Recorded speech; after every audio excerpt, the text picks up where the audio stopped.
সবাই, মধুরিমাস daily lifestyle and ব্লগে সবাইকে অনেক অনেক স্বাগত।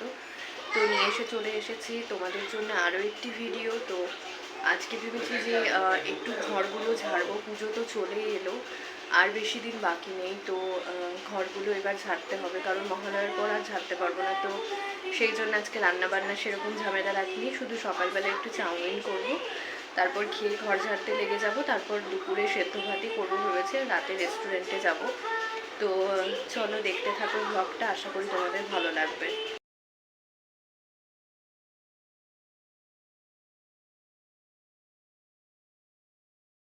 তো ব্রেকফাস্টে দেখো চাউমিন করে নিচ্ছি, আর আমাদের ব্রেকফাস্টে তোমরা দেখবে যে বেশিরভাগ দিনই আমরা চাউমিন করি, কারণ আমি আর তোমাদের দাদাভাই দুজনেই চাউমিন খেতে ভীষণ ভালোবাসি। তো চাউমিনটা খেয়ে চলে যাব একটু রোদে, আমার শাড়িগুলো একটু রোদ দেখাতে, কারণ আজকে বেশ বাইরে ভালো রোদ করেছে, আর অন্য দিন তো যাওয়া হয় না। তো আজকে ছুটির দিন ছিল, সেই জন্যে সবাই মিলেই চলে গিয়েছিলাম ছাদে। আমি একটু কাপড়গুলো রোদ দেখিয়ে দেবো, আর ওরাও একটু বসে নেবে ওখানে, গল্প করে হয়ে যাবে, কারণ কিছুক্ষণ তো ছাদে দাঁড়িয়েই থাকতে হবে। আর এই যে এখানে চলে এসেছি, দেখো কি অবস্থা ওয়ার্ড্রোবের, ওয়ার্ড্রোব খুব অগোছালো হয়ে গিয়েছে, কারণ আমিও জামা কাপড় নিই, তোমাদের দাদাভাইও জামা কাপড় বের করে, কিন্তু তারপরে আর গোছানো হয় না, কারণ বাচ্চা নিয়ে তো মানে ওরকম গোছানো হয় না। আর আমার ওয়ার্ড্রোবের এই তাকগুলো না প্রচণ্ড বড় বড় করে দিয়েছে, মাঝখানে যদি আরেকটা করে প্লাই দিয়ে দিত তাহলে এতটা অগোছালো হতো না, ওপর থেকে না পড়ে পড়ে যায় বারবার। তো দেখো সব জিনিসগুলো মানে সব জামা কাপড়গুলো আমি গুছিয়ে নিচ্ছি। প্রথমে আমার তাক দুটো আমি গুছিয়ে নেব, আর তাক দুটো এবার একটু অদল বদল করব, মানে যেখানে শাড়ি রাখতাম সেখানে আমি এই জামা কাপড়গুলো রাখবো, আর যেখানে জামা কাপড়গুলো রাখতাম সেখানে। আর তোমরা দেখতেই পাচ্ছ আমার কি অবস্থা, কারণ এতটাই রোদ ছিল, আমার প্রচণ্ড মাথা।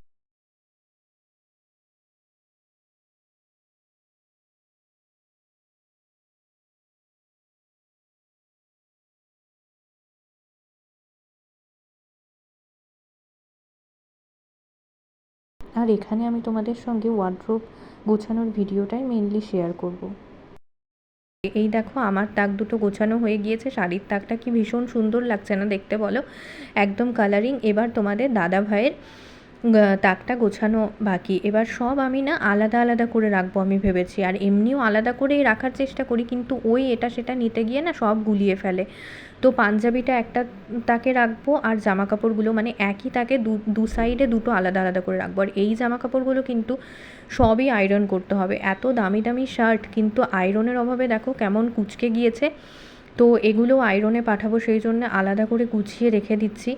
তো তাকগুলো কিন্তু আমি রাখার আগে ভালো করে মুছে নিচ্ছিলাম। আর এই দেখো তাকগুলো গোছাতে গিয়ে পেয়ে গেলাম একটা জিনিস, এটা তোমাদের একদম ভিডিও শেষে দেখাবো, কিছু পুরনো কথা মনে পড়ে গেল। আর এই যে এখানে পুচকুর পাঞ্জাবিগুলো গুছিয়ে নিচ্ছি, আসলে আমার পুচকুরও বেশ অনেক কটাই পাঞ্জাবি আছে। আমার না ছেলেদের এই পুজো পার্বণ অকেশন বলো, সেগুলোতে পাঞ্জাবি পরা বেশ ভালো লাগে। তো এখানে পাঞ্জাবিগুলো সব এক এক করে গুছিয়ে নিচ্ছি। এবার দেখো এই তাকটা মোটামুটি কমপ্লিট, এই দিকটা ওয়ার্ড্রোবের এই দিকটা কমপ্লিট হয়ে গিয়েছে তোমাদের দাদা ভাইয়ের।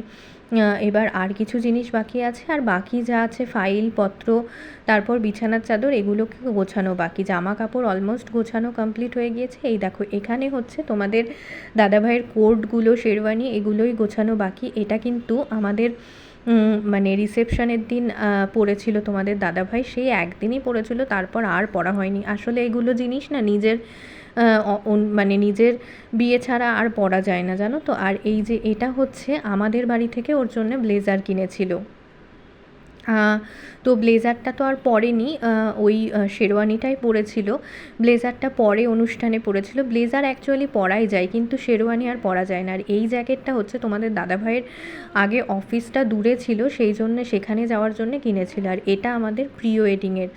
তো এই যে আমাদের প্রি ওয়েডিংয়ের যে এই ইয়েটা মানে ব্লেজারটা, এটা কিন্তু ভীষণ সুন্দর, এটা মিন্ত্রা থেকে নিয়েছিল। আর এই যে দেখো এই তাকটাও গোছানো হয়ে গিয়েছে। নিচের দিকে আমি রেখেছি ওই জানলার পর্দা, তারপর বিছানার চাদর টাদর এগুলো।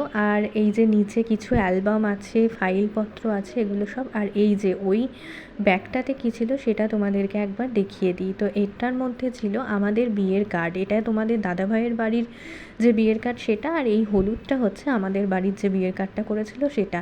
তো এগুলো দেখে তো পুরনো স্মৃতি মনে পড়ে গেল। এগুলো আসলে আমি খুব যত্ন করে রেখে দিয়েছি, স্মৃতি হিসেবে রাখা। বিয়ের কার্ড একটা মানে সবসময় ভীষণ স্পেশাল সব মেয়েদের কাছেই। তো এই যে দেখো, লেখাগুলো পড়তে পারছো নাকি? এইটা হচ্ছে আমাদের বাড়ি থেকে ওদের বাড়িতে পাঠিয়েছিল, আর এটা ওদের বাড়ি থেকে আমাদের বাড়িতে পাঠিয়েছিল। তো আজকের ব্লগটা এই অবধি। তোমাদের কেমন লাগলো